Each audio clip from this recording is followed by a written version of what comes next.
Irma's Sandwich Shop. Yummy! Written by Vic Moores. Illustrated by Dominic Catalano.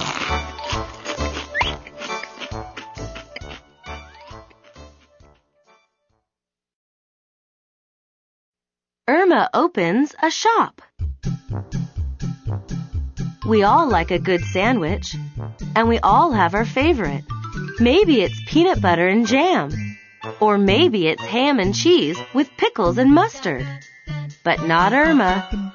She did not like sandwiches, but she sure could make them.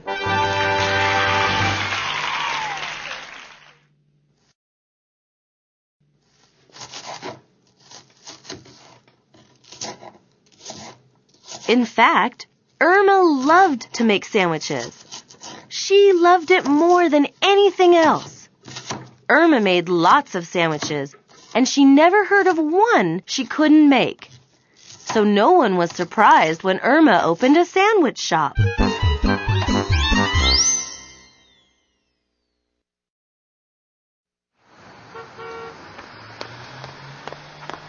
Irma's shop was on the corner of Pumpernickel and Rye. It was the busiest corner in town. Everyone passed her shop at least once a day, and when they did, they had to stop.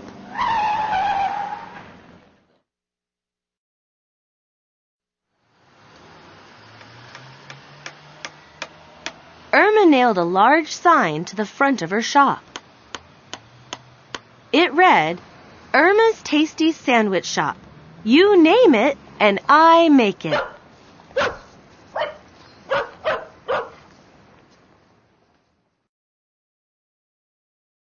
Irma's famous sandwiches. There wasn't a sandwich Irma couldn't make, and it wasn't long before everyone began to believe it.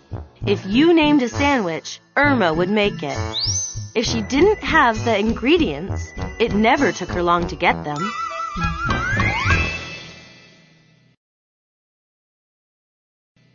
She had every kind of bread known. She had whole wheat, she had rye, she had pumpernickel, and she had sourdough. Why, she even had plain white bread. She had bread with nuts in it, and she had bread with fruit in it. And she baked it all in the back of her little shop.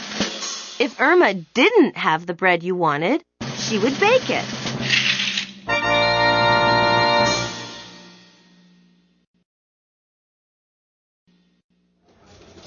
Irma's first customer was Reuben Cornwall.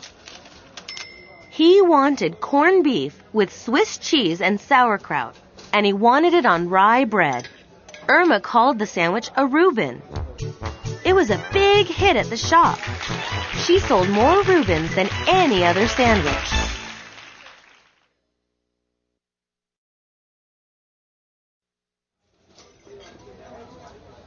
Little Joey Talltree came into Irma's shop more than anyone else did. Each day he stopped at Irma's on his way to school, and each day he ordered a different sandwich. All the kids in the lunchroom were impressed with Joey's sandwiches. He loved sausage sandwiches with chocolate sauce and bean sprouts.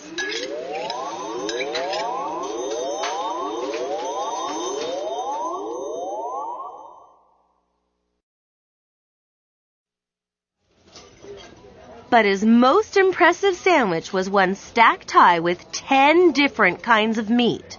Between each layer of meat was something different. There was mustard and ketchup and lettuce and peppers. There was grape jam and pickles and peanut butter and horseradish.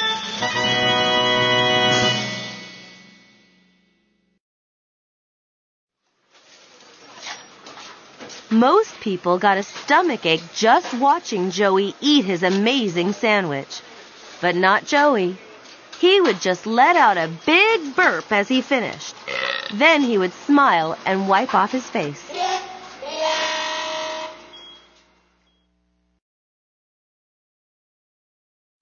All the animals want sandwiches.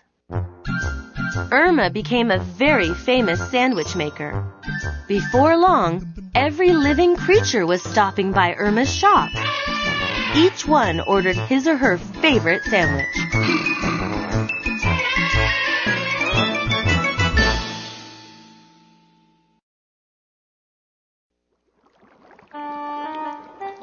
One day, Sammy Snake slithered in from a nearby swamp. His tongue flicked wildly for the scent of his favorite meat. "What can I make for you?" asked Irma.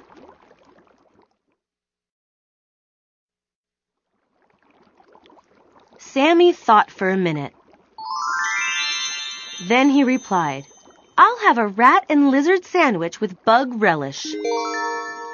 "Okay," said Irma, "but that one will take a little time. I'll have to go out and get the ingredients." "I'm happy to wait," said Sammy with a smile. "A truly good sandwich is worth waiting for."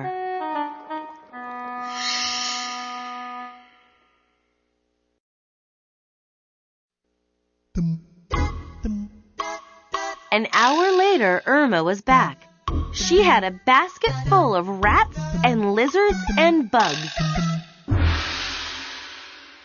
She carefully laid them among fresh lettuce between 2 slices of rye. Sammy swallowed the sandwich in one big gulp. Then he slithered out of Irma's with a bulge in his stomach.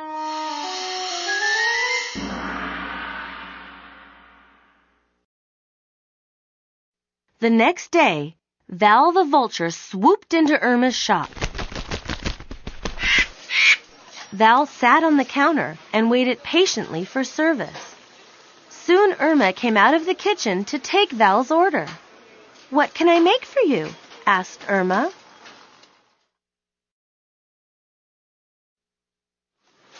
Val asked to see a menu, but she didn't see anything she liked. "Your sign says, 'Name it and you'll make it.' Is that true?" asked Val. "You bet it is," said Irma. "Hasn't been a sandwich yet I can't make. So what'll it be, my fine feathered friend?"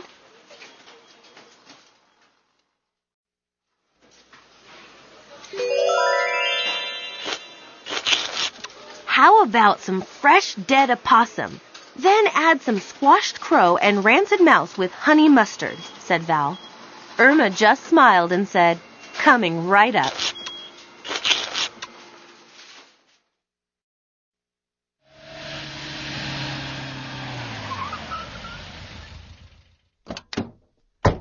After driving along the highway to collect the ingredients, she returned to the shop.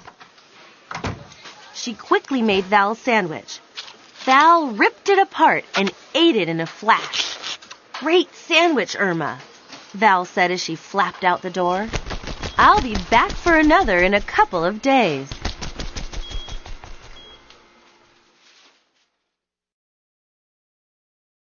Irma's biggest challenge. Each day seemed to offer Irma a new challenge. But her biggest challenge came when Billy the goat walked into her shop.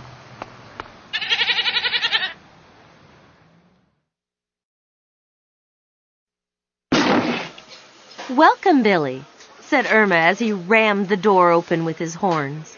"I suppose you have come to challenge my sandwich-making ability. So what will you have?"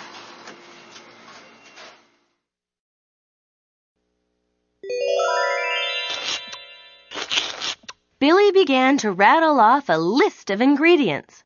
Crushed tin cans, old socks, thistles, a bird nest, an old book, and a head of cabbage.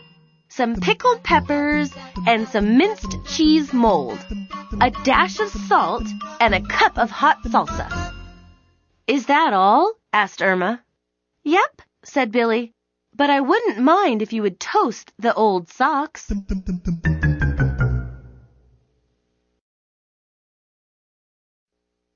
"Whatever you say," replied Irma.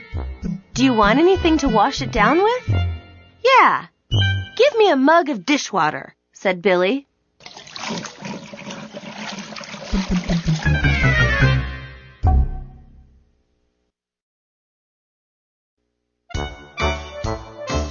After that day, Irma really knew there was not a sandwich she couldn't make.